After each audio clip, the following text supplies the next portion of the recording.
29 bölüm. Pelиштиликтер өздөрүнүн баардык аскерин Апейикке чогултушту. Ысрайылдыктардын кошууну Израилдеги булактын жанына жайланышты.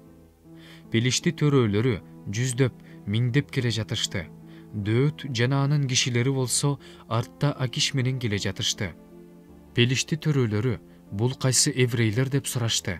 Акиш Пелишти төрөлөрүнө: «Эмне, силер мунун Ысрайыл падышасы Шабулдун кулу Дөөт экенин билбейсиңерби?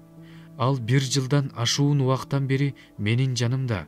Ал келгенден бери мен андан эч кандай жаман нерсе көргөн жокмун» деп жооп берди. Пелишти төрөлөрү Дөөткө кыжырданып, Акишке мындай деп айтышты: «Сен бул кишини артка жибер. Ал сен дайындаган өз ордунда тынч отурсун. Ал биз менен согушка барбасын. Согушта өзүбүзгө каршы чыкпасын. Ал өз мырзасын мына бул жигиттердин башынан башка эмне менен ыраазы кыла алат? Шабул 1000 жеңди, Дөөт 10 000 жеңди деп ушул Дөөт жөнүндө ырдап бийлешпеди беле?» Ошондо Акиш Дөөттү чакырып, ага мындай деди: «Теңиртерүү, сенин ниетиң ак, аскерлердин арасында мени менен жүргөнүң мага жакшы болор эле. Анткени сен мага келгенден бери мен сенден жаман нерсе байкаган жокмун. Бирок сага төрөлөрдүн көз карашы жакшы эмес. Ошондуктан азыр кайра артка кайт. Тынчтык менен кете бер.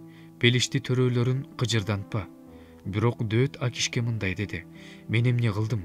Алдыңа келген күндөн ушул күнгө чейин кулуңдан кандай айып таптың? Эмне үчүн мага мырзам падышанын душмандары менен согушканы барууга болбосун?» Акиш Дөөткө мындай деп жооп берди: «Ишен, сен мен үчүн Кудайдын периштесиндей жагымдуусуң. Бирок Пелишти мырзалары ал биз менен согушка барбасын дешти. Ошондуктан өзүң да, мырзаңдын өзүң менен кошо келген кулдары да эртең менен туруп, жарык киргенде жөнөгүлө. Эртең менен Пелишти жерине кайтыш үчүн Дөөт жана анын кишилери эрте турушту. Пелиштиликтер болсо согушка Израилге кетишти.